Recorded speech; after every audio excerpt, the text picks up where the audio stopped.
नमस्कार मित्रांनो, YouTube चॅनलवर आपल्या सर्वांचं मनापासून स्वागत. मराठी व्याकरण हे जरी आपल्याला सोपं वाटत असेल तरी त्यातील विविध बारकावे हे आपण समजून घ्यावे लागतात. स्पर्धा परीक्षांसाठी म्हणजेच नवोदय, स्कॉलरशिप किंवा विविध स्पर्धा परीक्षांसाठी तुम्हाला मराठी हा विषय असतो व हा विषय आपण अतिशय सोपा समजतो, पण जेव्हा परीक्षेत एखादा प्रश्न येतो तेव्हा नेमका तोच प्रश्न आपण करायचा राहिलो असं आपल्याला वाटतं. तर अशी मराठी व्याकरण हे सोपं जाण्यासाठी आपण स्टेप बाय स्टेप मराठी व्याकरणातील प्रत्येक घटक अभ्यासणार आहोत आणि त्याची सुरुवात होते अर्थातच वर्णमाला या चॅप्टरने. आपल्या वर्णमालेत विविध अक्षरे आहेत. अक्षर कुणाला म्हणायचं तर आवाजाच्या किंवा ध्वनीच्या प्रत्येक खुणेला अक्षर असे म्हणतात. अक्षर म्हणजे नष्ट न होणारे. तर आपण जे बोलतो तो हवेत विरून जाते, परंतु आपण जे बोलतो तेच एका सांकेतिक चिन्हांच्या आधारे जर आपण लिहून ठेवले तर ते नष्ट होत नाही. अशा सांकेतिक चिन्ह घटकांनाच आपण अक्षर असे म्हणतो. तर ही अक्षरं तयार कशी होतात तर व्यंजन आणि स्वर यांना मिसळून अक्षरे तयार होतात. फॉर एक्झाम्पल, क हे जर अक्षर आपल्याला तयार करायचं असेल तर क यामध्ये स्वर मिसळावा लागतो. क अधिक अ बरोबर क. जर आपल्याला पा हे अक्षर घ्यायचे असेल तर प अधिक आ बरोबर पा. तर अशी आपण विविध अक्षरे व्यंजनामध्ये स्वर मिसळून तयार करू शकतो. अक्षर हे भाषेच्या 5 मूलभूत घटकांपैकी एक आहे. तर भाषेचे दुसरे 5 मूलभूत घटक कोणते तर सगळ्यात महत्वाचा म्हणजे वर्ण. नंबर 2 अक्षर. नंबर 3 शब्द. नंबर 4 वाक्य व नंबर 5 व्याकरण. हे भाषेचे 5 मूलभूत घटक आहेत आणि या मूलभूत घटकांपैकीच अक्षर हा एक मूलभूत घटक आहे. यानंतर आपण पाहूया शब्द. शब्द कशाला म्हणायचं तर ठराविक क्रमाने आलेल्या अक्षरांच्या समूहाला जर काही विशिष्ट अर्थ प्राप्त होत असेल तर त्याला शब्द असे म्हणतात. समजा राजवाडा हा एक शब्द आहे. यामध्ये 4 अक्षरं एकत्र आली आहेत आणि ही 4 अक्षरे एकत्र आल्यामुळे या अक्षरे एकत्र येऊन हा जो शब्द समूह, अक्षरांचा समूह बनलेला आहे त्यापासून एक शब्द तयार होतो आणि या शब्दाला काही अर्थ आहे. राजवाडा म्हणजे राजाचा वाडा. असे जर अक्षर एकत्र येऊन अर्थपूर्ण समूह तयार होत असेल तर त्यास शब्द असे म्हणतात. शब्द म्हणजे अक्षर घटकांचा अर्थपूर्ण समूह. असे जे अक्षरांचे समूह एकत्र येतात या अक्षरांच्या समूहाला काहीतरी अर्थ प्राप्त होणे आवश्यक आहे. आपण जर पतंग हा शब्द घेतला आणि त प ग असा शब्द बनवला तर याला कोणताच अर्थ तयार होत नाही. अक्षरांचा शब्द समूह आहे परंतु यापासून कोणताच अर्थबोध होत नाही. त्याच्यामुळे या शब्दाला आपण शब्द म्हणू शकत नाही. या अक्षरांच्या समूहाला आपण शब्द म्हणू शकत नाही. पण तोच जर आपण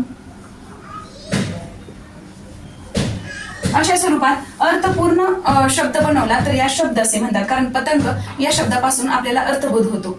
त्याच्यामुळे पतंग हा एक शब्द आहे. तर असे जे शब्द आहेत ह्या विविध शब्दांमुळेच आपल्याला संवाद साधणं आपण संवाद साधू शकतो. आपल्याला आपली भाषा, आपले जर मनोगत व्यक्त करायचं असेल तर वाक्य बनवण्यासाठी आपल्याला शब्दांची आवश्यकता असते. शब्दामुळेच आपण आपल्या मनातील भावना इतरांपर्यंत पोहोचू शकतो.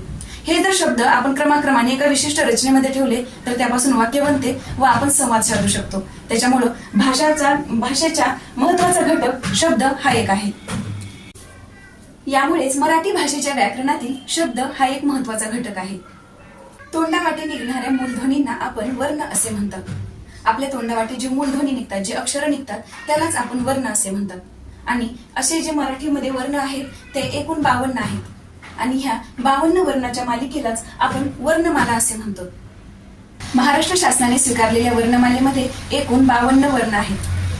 त्यामध्ये 14 स्वर आहेत, 2 स्वरादी आहेत, 34 व्यंजन आहेत व विशेष संयुक्त व्यंजने 2 आहेत. असे सर्व मिळून 52 वर्णांची आपली मराठी भाषेतील वर्णमाला आहे. तर आपल्या वर्णमालेमध्ये एकूण 14 स्वर आहेत. अ, आ, इ, ई, उ, ऊ, ऋ, लृ, ए, ऐ, ओ, औ, ऍ आणि अ हे आपले 14 स्वर आहेत. आपल्या मराठी वर्णमालेत आधी 12 स्वर होते, पण इंग्रजीच्या अतिवापरामुळे किंवा इंग्लिश भाषेतून आपल्या मराठी वर्णमालेमध्ये ऍ आणि अ हे 2 स्वर आलेले आहेत. लृ हा लोप पावत चाललेला स्वर आहे. या स्वराचा आपण जास्त वापर करत नाही, तरीही आपल्या मराठी वर्णमालेमध्ये लृ हा स्वर आहे. त्यानंतर स्वरादी. स्वरादी हे आपल्या मराठी वर्णमालेमध्ये 2 आहेत. स्वरादी म्हणजे ज्याचा उच्चार हा व्यंजनाच्या आधी येतो म्हणजे स्वरादी. तर म्हणजे अनुस्वार आणि आहा म्हणजे विसर्ग, हे दोन आपल्या मराठी भाषेतील स्वरादी आहेत. त्यानंतर व्यंजने. आपल्या मराठी भाषेत एकूण 34 व्यंजन आहेत. क, ख, ग, घ, ड, च, छ, ज, झ, न, ट, ठ, ड, ढ, न, त, थ, द, ध, न, प, फ, ब, भ, म, य, र, ल, व, श, श, स, ह आणि ड. हे 34 व्यंजन आपल्या मराठी भाषेतील वर्णमालेमध्ये येतात. तर विशेष संयुक्त व्यंजने ही आपल्या मराठी भाषेत 2 आहेत. आपल्या वर्णमालेत विशेष संयुक्त व्यंजने क्ष आणि ज्ञ हे 2 आहेत. या विविध व्यंजनांचा वापर करून क्ष आणि ज्ञ तयार होतात, म्हणून यांना विशेष संयुक्त व्यंजन असं म्हणतात.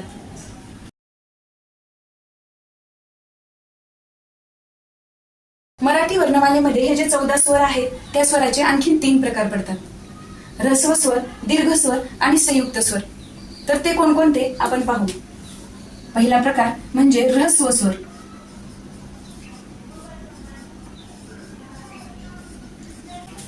ऱ्हस्व स्वरामध्ये या स्वरातील अ, ई, उ, रू, वल, रू हे 5 स्वर येतात.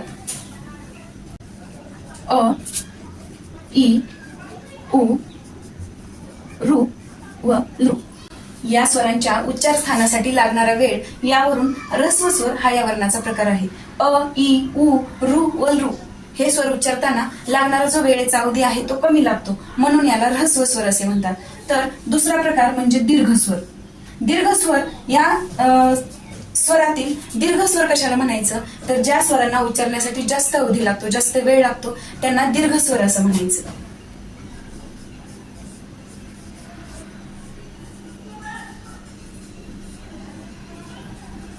तर दीर्घ स्वर, तर या स्वरामधील आ, ई व उ हे 3 स्वर हे दीर्घ स्वर या प्रकारात मोडतात. आ, दीर्घ ई व दीर्घ उ. आ, ई व उ हे दीर्घ स्वर आहेत. या स्वरांना म्हणण्यासाठी जास्त अवधी लागतो किंवा या स्वरांचा उच्चार होण्यासाठी अवधीचा कालावधी थोडा जास्त लागतो, त्यामुळे यांना दीर्घ स्वर असे म्हणतात. आणि या स्वरातील तिसरा प्रकार आहे संयुक्त स्वर. संयुक्त स्वर कुणाला म्हणायचं, तर 2 स्वर एकत्र येऊन जो स्वर बनतो त्या स्वरांना संयुक्त स्वर असे म्हणतात. तर यामधील ए, ऐ, ओ व औ हे संयुक्त स्वर आहेत. तर ऐ हा संयुक्त स्वर आ अधिक ऱ्हस्व ई किंवा दीर्घ ई यांच्या संयोगाने बनतो. त्यानंतर ओ, ओ हा संयुक्त स्वर अ अधिक उ किंवा दीर्घ उ यांच्या संयोगाने बनतो. तर औ हा संयुक्त स्वर आ अधिक ऱ्हस्व उ किंवा दीर्घ उ यांच्या संयोगाने बनतो. तर संयुक्त स्वर हे दीर्घ उच्चाराचे असतात. याप्रमाणे स्वराचे सजातीय स्वर आणि विजातीय स्वर असेही प्रकार पडतात. तर सजातीय कुणाला म्हणायचं, अ आणि आ हे सजातीय स्वर आहेत. ई आणि ई हेही सजातीय स्वर आहेत. उ आणि दीर्घ उ हे सजातीय स्वर आहेत. परंतु अ आणि ई हे विजातीय स्वर आहेत. आ आणि उ हेही विजातीय स्वर आहेत किंवा उ अधिक ए हेही विजातीय स्वर आहेत. मालेतील दुसरा प्रकार म्हणजे स्वरादी. स्वरादी या शब्दातच त्याचा अर्थ आहे. स्वर आधी असतो म्हणून त्याला स्वरादी असे म्हणतात. तर स्वरादीमध्ये म्हणजेच अनुस्वार व आहा म्हणजेच विसर्ग या 2 स्वरादीचा समावेश होतो. इंग्रजीमधून मराठी भाषेत आलेल्या ऍ आणि ऑ हे 2 आधुनिक स्वरादी आहेत. 2009च्या शासन निर्णयानुसार हे ऍ आणि ऑ हे 2 आधुनिक स्वरादी ऍ आणि ऑ हे 2 आधुनिक स्वरादी आपल्या मराठी भाषेत घेतलेले आहेत. आधुनिक स्वरादी पहिली आपली 12 खडी होती, परंतु हे 2 स्वर आपल्या मराठी वर्णमालेत आल्यामुळे आता आपण 14 खडी असेही 12 खडीला म्हणू शकतो. तर आजच्या लेक्चरमध्ये आपण मराठी व्याकरणातील कोणता घटक अभ्यासला, तर अक्षर कशाला म्हणतात, अक्षराची व्याख्या, अक्षर कशाला म्हणतात, शब्दाची व्याख्या, शब्द कशाला म्हणतात, उदाहरण, तसेच मराठी वर्णमाला आज आपण अभ्यासली. मराठी वर्णमालेमध्ये स्वर, स्वरादी, व्यंजन इत्यादी सर्व मिळून किती आहेत ते अभ्यासले. तसेच आपण स्वराचे विविध प्रकार आणि स्वरादी या दोन्हीचा अभ्यास केला. पुढील तासिकेत आपण व्यंजन, त्याचे प्रकार यांचा अभ्यास करणार आहोत. आजचा व्हिडिओ तुम्हाला कसा वाटला ते कमेंट करून नक्की सांगा व काही सूचना किंवा अभिप्राय असतील तर नक्की कळवा. भेटूया पुढील व्हिडिओत. तोपर्यंत धन्यवाद.